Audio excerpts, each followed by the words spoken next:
Du coup, on n'a pas dit le sujet. Je vais peut-être le dire. Je sais pas, genre, y a-t-il un antisémitisme à gauche ou le gaslight de la gauche antisémite? Je savais pas comment l'écrire. Eh ben, salut Charlotte. Salut Marius. Et salut à tout le monde qui nous regarde. Sur YouTube et en podcast aussi. On salue les gens qui nous écoutent encore en podcast en 2025. Tu continues à monter des épisodes Oui. Eh ben, salut alors. Ouais. Oui, non. Ah, mais t'as pas le droit de faire ça. Tu fais vraiment genre, je vais m'exprimer. Oui, non, vas-y, à toi. J'ai oublié instantanément. Pardon. Non, mais écoute, aujourd'hui, on parle d'un sujet assez costaud. Hein. Ah bon? Plus costaud? Bon, c'est plus costaud la semaine d'avant. Moi, je sais pas. Moi, je pense qu'on va se crêper le chignon. Oh non, pitié. Mais c'est important qu'on parle de ça, donc oui. C'est très bien. Donc, je te laisse faire ta chronique. Ouais. Vous écoutez Vacarme des jours, VDJ pour les intimes. Un podcast pour penser l'actualité entre potes. Un podcast de Motus et Langue Pendue, média pirate autoproclamé journal intime de la société. Je commence l'écriture de cette chronique, le cerveau plein de contradictions. Dans cette émission, on choisit des sujets d'actu qui nous touchent et dont on a envie de parler en bon gauchiste qu'on pense être. Mais un truc qu'on fait pas ou peu, c'est de rentrer dans les querelles de chapelle internes à la gauche. On le fait pas parce que, en tout cas je parle pour moi, dans le contexte politique dans lequel on est, ça nous paraît un peu débile de concentrer notre énergie à faire des reproches moraux à celles et ceux qui évoluent plutôt dans le même camp que nous. Nous, on préfère passer du temps à lutter contre les idées franchement opposées aux nôtres, à dire qu'on pense des choses plutôt que d'expliquer pourquoi nos alliés pensent mal. Bref.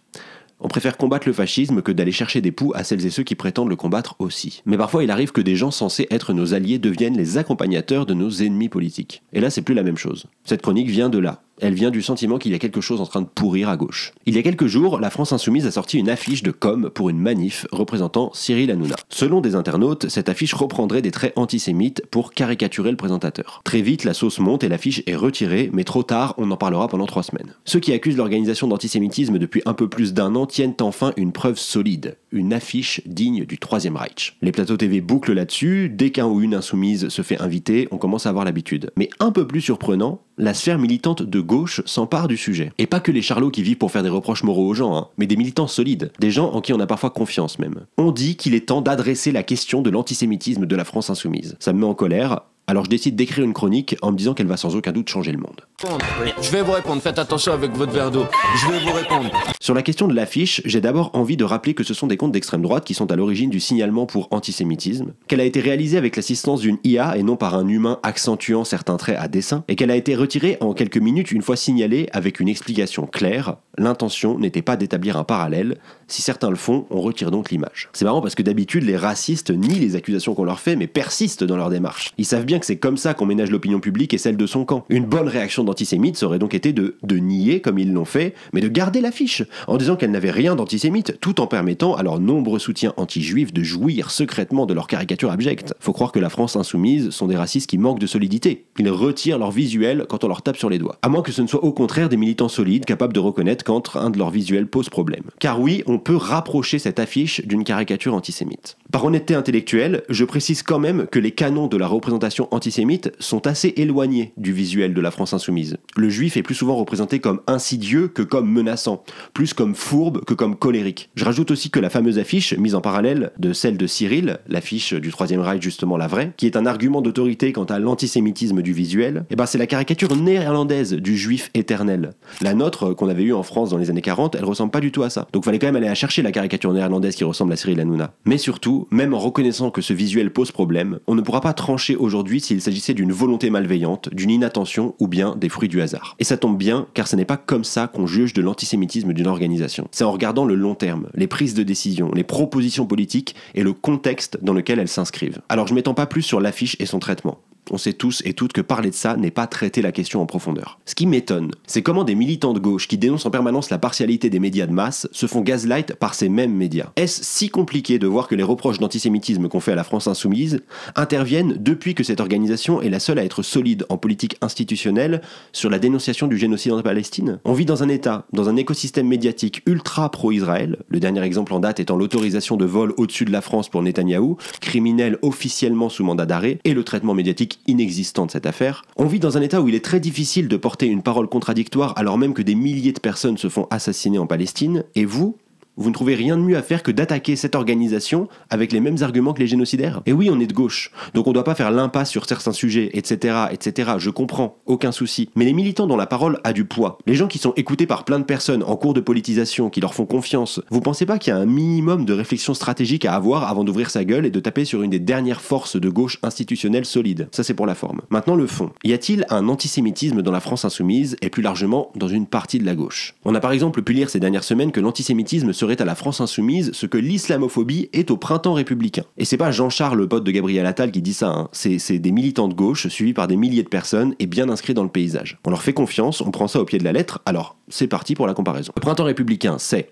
des livres, des tribunes et des vidéos sur l'emprise du frérisme en France, c'est-à-dire l'entrisme des frères musulmans pour tenter d'islamiser la société. C'est des dizaines de notes internes au Parti socialiste alertant sur les dangers de l'islamisation, des notes qui mènent vers des lois spécifiquement designées pour lutter contre la fameuse islamisation. Certains préfèrent le terme loi raciste. C'est évidemment la lutte pour l'interdiction du voile dans l'espace public et la joie face à celle de l'abaya à l'école. Le mouvement du printemps républicain salue même le talent et le regard décalé de Mathieu Bock-Côté lors de sa défense de la loi sur la laïcité de 2019. Bref, c'est un mouvement qui porte et accompagne des décisions politiques impactant directement les musulmans de France. C'est un mouvement qui mène une action politique contre l'islam radical ou tout simplement islamophobe. Choisissez votre terme préféré en fonction de votre degré de lucidité sur la réalité. Bien, la France insoumise et les juifs maintenant. C'est 0 proposition de loi concernant les juifs. 0 article, livre ou vidéo à propos de la judéité même. Un tweet de David Guiraud, fan de One Piece, qui compare l'élite mondiale à des dragons célestes et qu'il retire quand on lui dit que c'est un dog whistle antisémite. Mélenchon qui dit que la présidente de l'Assemblée nationale va camper en Israël. Rima Hassan qui énonce les règles officielles du droit international en disant que les Palestiniens, peuple colonisé, ont le droit de se défendre. C'est donc ça l'action politique antisémite de la France insoumise. Pas un peu léger quand même? Un truc dont on peut parler à la France insoumise par contre, c'est le sionisme. Et donc oui, la France insoumise est globalement antisioniste, même si c'est vite dit. Mais les militants de gauche solides là, c'est quand même pas vous qui allez nous faire l'affront de venir nous raconter que l'antisionisme est un antisémitisme. Je veux dire, vous êtes des gens formés, non? Je sais pas, j'ai de plus en plus de doutes. Non, parce que c'est en tout cas l'amalgame qui est fait depuis des mois sur nombre de plateaux télé par les mêmes personnes qui tiennent le discours « la France insoumise antisémite ». Pour rappel,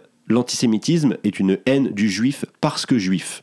L'antisionisme combat une idéologie politique qui consiste à légitimer l'occupation et l'expansion de colonies par Israël. Mettre un signe égal entre les deux, c'est dire que par essence, les juifs ont autant le droit d'être juifs que d'être colons. C'est essentialiser tous les juifs aux colons, c'est être antisémite. Maintenant, pour finir la chronique, je voudrais élargir un peu. L'antisémitisme monte ces derniers temps.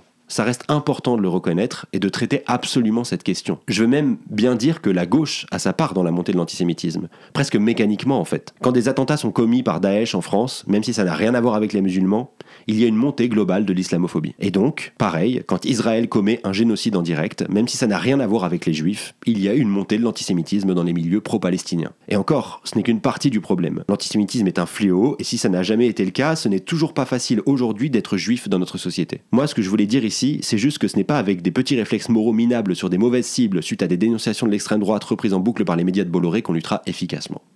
Vraiment pas. Ben voilà quoi. Ouais. Bah en vrai, non mais en vrai... Du seum. Oui, oui, c'est un peu...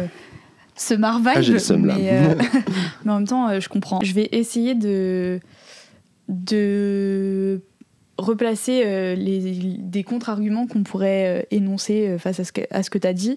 Globalement, moi, je suis d'accord avec ce que tu as dit, mais on a eu une conversation qui, je pense, est intéressante pour mener la réflexion, justement en parlant de cette chronique et tout, où moi, le reproche que je faisais un peu, c'est que le truc qui m'embête, c'est ce truc de reprocher la critique de la France insoumise sous prétexte que c'est le seul parti de gauche un peu solide.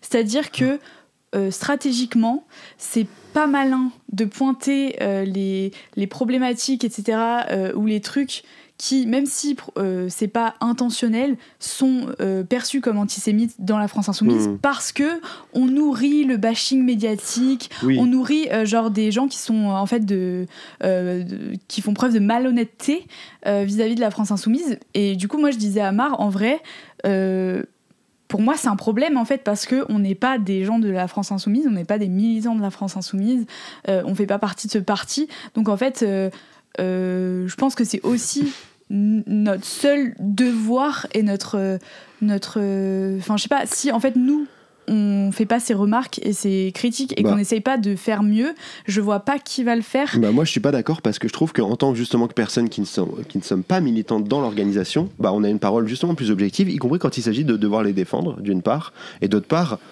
j'entends ce que tu dis et tout bien sûr, mais simplement tu noteras que la critique stratégique de dire c'est pas stratégique de taper sur la plus grosse force de gauche et tout, c'est vraiment juste une partie de ma chronique, et c'est pas ça le fond en vrai, c'est pas ça le fond de mes arguments. Je dis juste ça je le note quand même au passage, vous êtes conscient, enfin tu vois. Oui, mais du coup tu vois il y a un truc où les gens ont, par exemple on dit la France insoumise ne sait pas s'excuser, tu vois.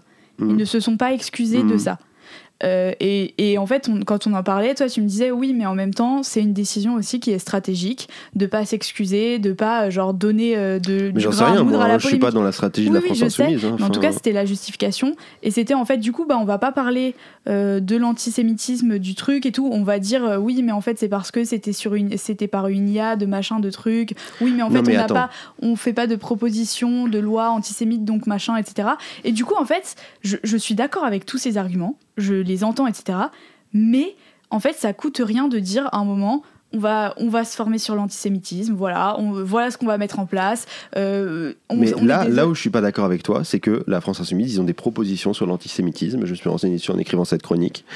Ils ont des trucs de formation, de discussion avec des orgas juives qui parlent de la judéité, de l'antisémitisme, etc. C'est des choses qui existent dans leur formation politique.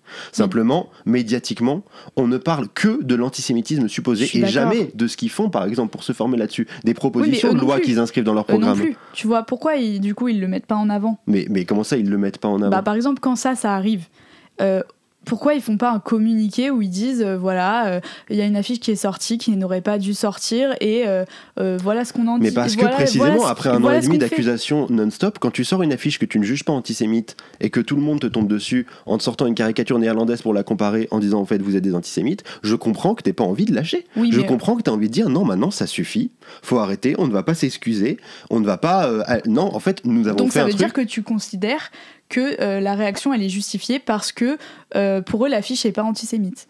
Mais parce qu'elle est pas antisémite, parce que l'organe n'est pas antisémite. Oui, mais c'est ça la problématique, c'est que pour moi, genre quand quelqu'un de blanc va dire d'un acte que des noirs considèrent comme raciste, qu'il n'est pas raciste. Mais non, mais essentialise pas tous les juifs. Les juifs n'ont pas dit tous d'une seule voix cette affiche est antisémite. Non, mais il y a beaucoup de juifs. Il y a des orgas juifs. J'ai regardé même après avoir écrit cette chronique. Oui, là ce matin pour venir. Il y a beaucoup de personnes juives qui se sentent pas représentées par la France insoumise.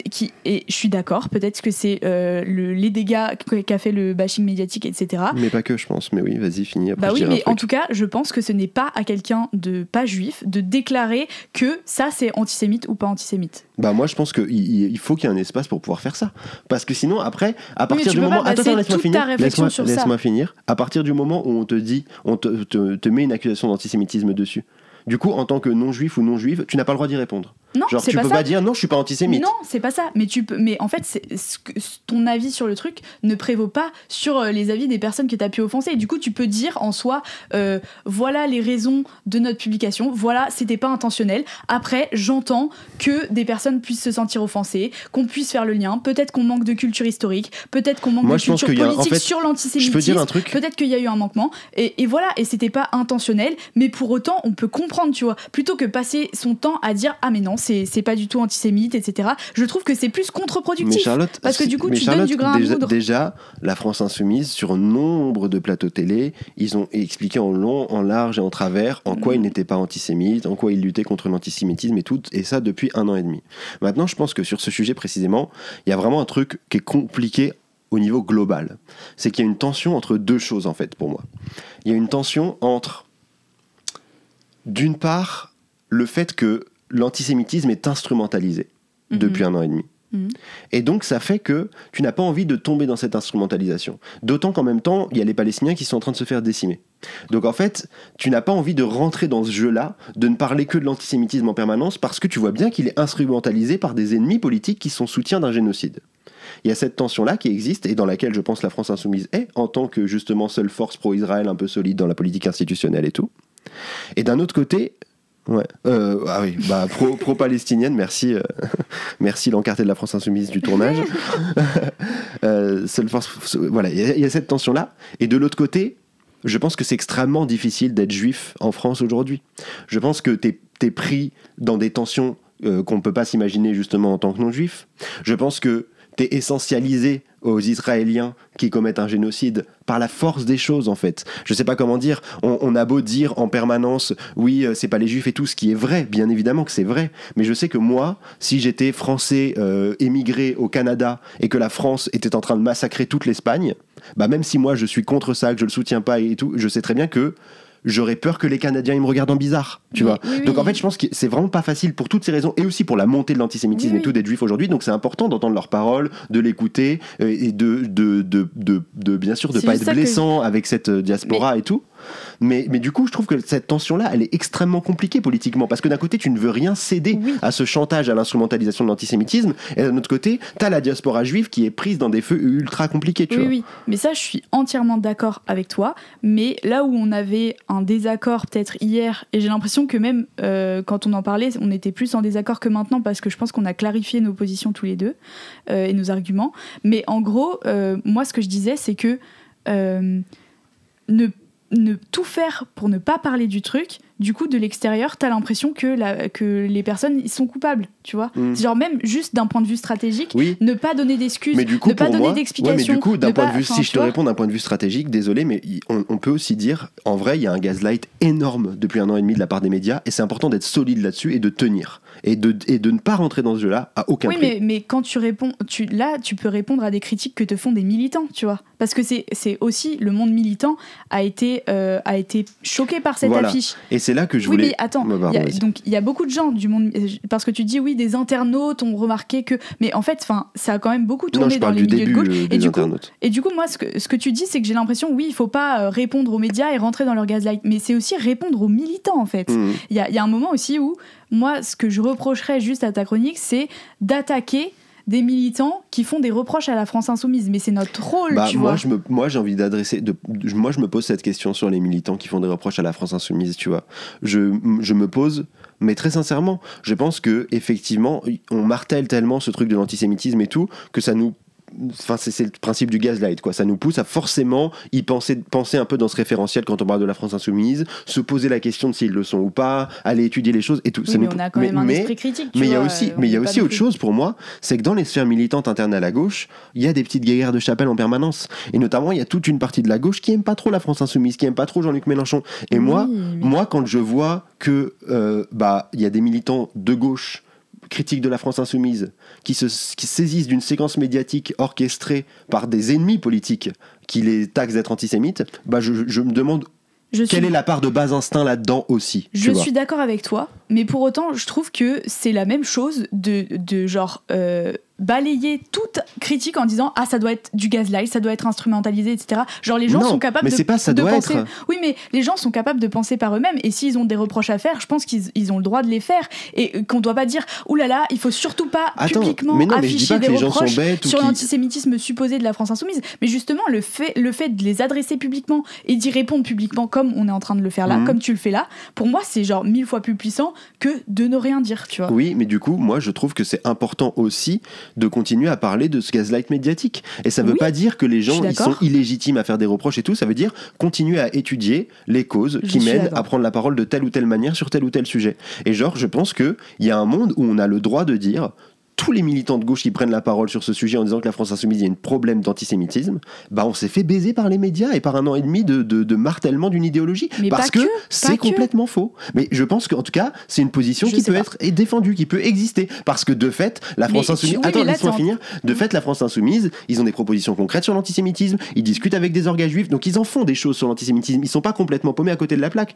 Donc en fait, je pense qu'en tout cas, on prête une attention particulière à ça en raison du martèlement médiatique. Et faudrait se poser... Attends, et juste je finis. Faudrait se poser la question quand même pour ne pas tomber dans le reproche systématique de dire vous avez pas le droit de dire que la France Insoumise sont antisémites. C'est pas ça. C'est juste faudrait se poser la question dans un espace médiatique où on ne parle pas d'un antisémitisme supposé à la France Insoumise. Est-ce que on regarderait ces choses-là. Est-ce qu'on regarderait ce visuel de la même manière? Est-ce qu'on regarderait toutes ces choses-là de la même manière? Est-ce que de l'autre côté, il y aurait aussi une réflexion qui pourrait être entendue, tu vois? Genre là, tu viens littéralement de dire une phrase que je trouve supra problématique. En mode, tu viens de dire... Tous les militants qui ont fait des reproches sur l'antisémitisme à la France Insoumise, on s'est fait baiser par les médias. Non, mais je dis pas ça, je dis que c'est une position qui peut exister dans le débat pour moi, oui. Mais non, parce qu'à partir du moment où tu dis tous les militants, déjà pour moi c'est un problème. C'est en mode non, en fait. Mais parce que, en fait, bien sûr qu'il y a ce contexte-là qui est posé, qui doit être pris en considération, mais désolé, il y a aussi des considérations qui doivent être prises en compte, des réflexions de la part des personnes juives qui ont été offensées par ce truc. Oui. Et genre, bah oui, mais tu peux pas juste leur dire, ah bah désolé, en fait, vous êtes là, dans un moi, contexte. J'ai pas envie de parler à leur place, que ce soit en disant oui ou en disant non, et toi non plus. C'est exactement donc ce que je dis. Donc on sait pas, en fait. Donc, bah oui, donc ne parle pas à leur place. Oui, mais du coup, il y a des personnes juives qui ont été offensées, il y en a qui l'ont pas été. Oui, bon, bah, c'est pas la question. Oui, mais du coup, il y en a pour qui c'est pas un problème, donc oui, évidemment, on va pas en parler. Mais il y a des militants très sincères qui ont dit, pour moi, ça me pose problème, est-ce qu'on peut en parler? Et la réponse qui leur a été faite, c'est, vous faites gaslight par les médias, non, on va pas en parler, non, on va être silencieux, tu vois. Non, moi, ce que je dis, c'est simplement, ces prises de parole, c'est important de continuer à étudier d'où elles émergent. De se demander, dans un système médiatique où on ne parlerait pas de ça, est-ce qu'elles auraient émergé? Je suis d'accord. Attends, laisse-moi finir. Dans un espace politique où on n'est pas allé chercher une affiche néerlandaise pour la mettre en comparaison, et où on martèle pas que ce visuel il est antisémite, je me demande, bah peut-être que tu vois, dans les gens qui ont été blessés par cette affiche, il y en a qui l'auraient été même sans ça, mais je pense qu'il y en a aussi qui l'auraient pas été sans ce gaslight là. Et donc faut continuer à se poser cette question pour voir d'où émerge cette pensée. C'est pas juste je suis blessé parce que d'un seul coup ça m'a blessé. D'où elle vient cette blessure? Oui, mais attends, mais il y a aussi un truc où en fait les personnes qui sont juives ont aussi beaucoup plus en tête l'imagerie antisémite, et désolé, mais on mettra la comparaison entre les deux affiches qui est quand même troublante, même si ils ont été la chercher je sais pas où, etc. Mais il y a quand même un truc où tu peux te questionner et pour moi c'est pas juste des militants qui n'ont aucune conscience du contexte politique global, etc. Non, c'est pas ça que je dis. Oui, mais pour moi il y a des militants à qui je fais confiance, pour qui la parole politique elle a un sens et elle est vraiment contextualisée, qui ont pointé du doigt ce problème-là, pas en accusant, en disant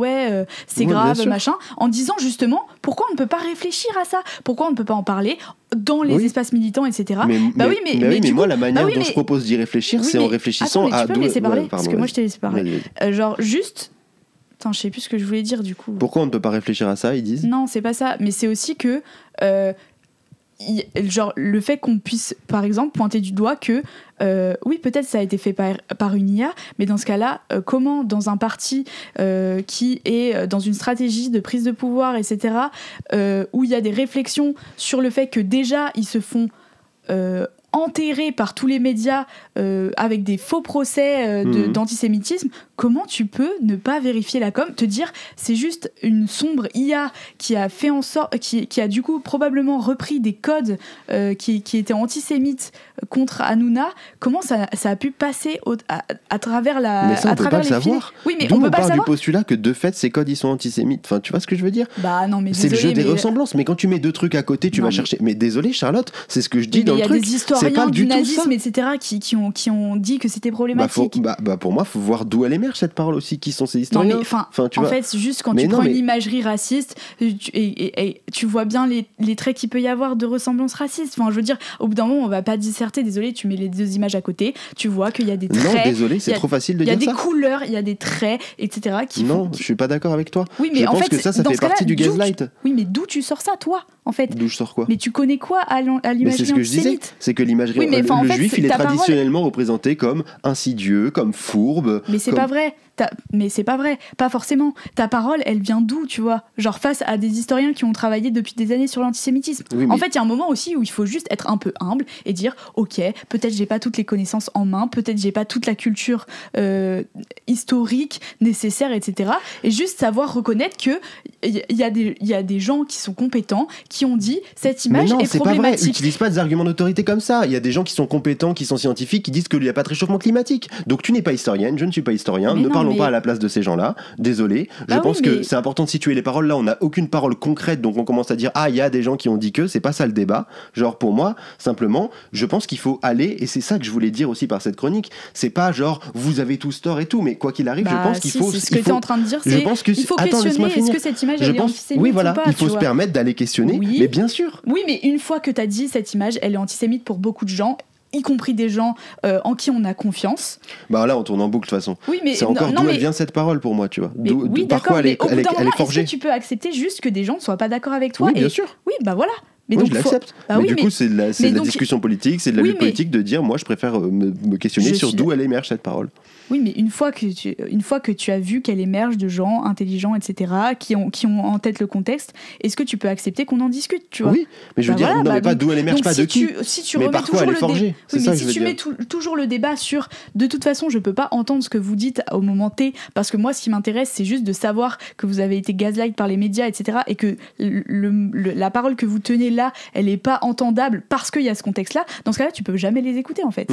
Et du coup, pour moi, c'est ce qui crée, alors que je suis d'accord avec tous tes arguments, c'est ce qui crée un climat où tu te dis que la France Insoumise n'écoute rien et n'écoute pas les reproches qui lui sont faits. Mais simplement, moi, je trouve que là, tu tords un peu ce qu'on dit, ce que je dis. Je ne dis pas, il y a un gaslight, donc on peut pas écouter. Je dis, il faut continuer à réfléchir à d'où viennent ces choses-là. Oui. Et donc, le gaslight médiatique... Mais on l'a déjà dit ça, oui, d'accord. Bah voilà, donc c'est un des éléments clés dans cette réflexion. C'est tout ce que je dis. Oui, mais donc passons à autre chose, tu vois. Enfin, un moment, genre juste, oui, j'ai entendu ça. Il y a des gens qui l'ont pris en compte, qui, dans leur post Insta, qu'ils ont fait sur l'image, etc., ils ont parlé de ce contexte-là. Ils ont redit attention, etc., aux instrumentalisations, machin. Mais n'empêche qu'ils ont dit, pour moi, ça me pose problème, etc. Et donc, voilà. Mais tu vois, moi, ça me questionne sur plein de choses. Et vraiment, enfin bon, bref. De toute façon, on a bouclé sur ce sujet, mais je pense que puisqu'on en est à faire des reproches à la gauche, je pense que, et c'est ce que je dis aussi au début de ma chronique, même si là, de fait, je parle de la gauche et de l'entre-soi de gauche et tout, et des militants de gauche, c'est pas ce que je fais la plupart du temps, c'est pas ce qu'on fait la plupart du temps. Je pense que faut se questionner aussi sur nos réflexes de flics qu'on a en ce moment à gauche dans le militantisme, et qu'il y a une plus-value énorme à étiqueter de plus en plus les gens, à se fliquer les uns les autres, à dire telle personne pense mal, telle personne, et en fait parce que ça nous passe dans une posture de tous les trucs. Attends, mais c'est pas sur les mêmes sujets, c'est juste finir ça. Ce que je dis. Oui. Étiqueter des gens pour mauvaise conduite, ça nous met dans une posture de vertu qui est cool quand on est de gauche. Mais je suis 100% d'accord. Mais du coup, c'est exactement ce qui est fait, genre avec les gens, en disant, en gros, les gens qui ont des reproches à faire sur cette affiche, par exemple, juste n'ont pas le contexte en tête et en gros se font manipuler, tu vois. Non, c'est pas pareil. Oui, ou bien même. C'est pas la même chose. Mais non, ou même, en fait, quand tu fais des accusations de racisme. C'est pas remis en cause comme ça quand la France Insoumise utilise des termes qui sont pas. Mais quoi, par exemple, prends des exemples concrets. Mais j'en sais rien, mais genre toi, prends des exemples concrets, c'est-à-dire les accusations de flics, genre les gens qui sont. Moi, ce que je dis, c'est que dénoncer un camarade ou une camarade pour mauvaise conduite, mauvais comportement, mauvaise idée, eh ben, ça nous met dans une posture de personne intelligente qui a raison, qui est au-dessus, et donc ça nous met dans une posture de vertu. Moi, j'ai l'impression que la France Insoumise et que les militants de la sphère genre France Insoumise font ça constamment, c'est-à-dire. Oui, mais ça, tu le sors de nulle part. Bah si, les militants, en gros, qui sont en mode, tous les gens du PS, en gros, et de LV sont forcément des ennemis politiques. Genre en fait parce qu'ils pensent pas assez bien, parce qu'ils sont pas assez radicaux, parce qu'ils ont pas compris le contexte. Tu vois, c'est en fait, oui, je suis d'accord avec toi, mais je veux dire, pour moi, il n'y a pas la France Insoumise, le camp qui fait pas ça. Non, c'est pas ça dont je parle. Pour moi, il faut continuer à penser constamment contre ce qui pourrait nous être tout cuit arrivé dans la bouche, que ce soit par les médias qui sont réactionnaires ou par nos camarades. Oui, bien sûr. Mais simplement, juste pour finir, parce que c'est déjà trop long sûrement, mais ce que je pointais, c'était pas ça. C'était pas toute la majorité des oppositions internes à la gauche. C'est que je trouve qu'en ce moment, il y a particulièrement un espèce de... Et même, enfin, tu vois... je sais pas comment dire, on en a déjà parlé ici quand on a fait nos premiers épisodes sur Elsa Marceau, tu vois. L'espèce de tradition de la dénonciation du call-out à gauche, que ce soit pour des idées d'antisémitisme ou pour quoi que ce soit d'autre. Je trouve qu'on a des réflexes punitifs. Et je voulais juste ouvrir cet épisode en disant, je pense que c'est un truc auquel, que ce soit sur l'antisémitisme ou autre chose, globalement, il faut qu'en tant que militant et qu'en tant que militante, on reste vigilant à ce truc-là qui est en train, de manière insidieuse, d'exister de plus en plus fort dans nos cercles. Mais alors ça, je suis 100% d'accord. Et pour autant, je pense qu'il faut faire gaffe à genre ne pas être dans des réflexes d'ego ou genre se sentir attaqué par des trucs de call-out qui sont en fait pas des call-out, qui sont juste propositions pour mieux faire. Et ça, je trouve que c'est complètement différent et qu'il faut savoir faire la différence, même si je suis entièrement d'accord avec ce que tu viens de dire. Donc vous avez retenu, Charlotte est entièrement d'accord avec tout ce que j'ai dit, mais pour vous divertir, elle m'a essayé de me contredire, mais n'oubliez pas. Non, mais en vrai, je pense que c'était important. Oui. Que c'est des débats qu'il y a dans les cercles militants et qui sortent peut-être pas assez publiquement aussi. Oui. Des cercles. Bah écoute, on verra de bien gros si cerveaux, tout gauchistes. le monde en a rien à foutre ou si on triple le nombre de vues. On saura à l'issue de cet épisode. Voilà.